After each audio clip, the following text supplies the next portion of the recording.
కూటమి ప్రభుత్వం ఏర్పాటైన కేవలం 4-5 నెలల్లోనే పాలనపై ప్రజల్లో వ్యతిరేకత పెరిగింది అన్నారు విజయవాడ నగర మేయర్ రాయన భాగ్యలక్ష్మి. ఈ నెల 12న యువత పోరు పేరిట చేపడుతున్న నిరసనకు సంబంధించి వైఎస్ఆర్సీపీ కార్యాలయంలో పోస్టర్ను ఆవిష్కరించారు. సూపర్ 6 హామీలు ఇచ్చి ఒక్క హామీని కూడా నెరవేర్చలేదు అని మండిపడ్డారు. బటన్ నొక్కడానికి మూలన కూర్చున్న ముస్లమ్మ సరిపోదా అని ప్రశ్నించిన చంద్రబాబు ఇప్పుడు బటన్ నొక్కడానికి ఎందుకు అంత నొప్పులు పడుతూ ఉన్నారని విమర్శించారు.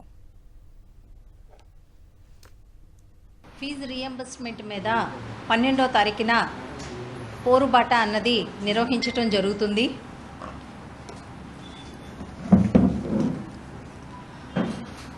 ఏదైతే కూటమి ప్రభుత్వం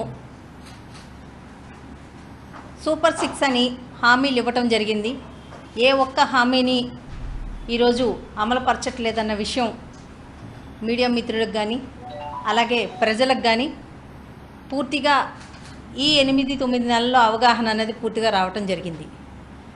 ఏ ప్రభుత్వంకైనా 1 సంవత్సరం 2 సంవత్సరాల తర్వాత వ్యతిరేకత అన్నది మనం చూస్తాం.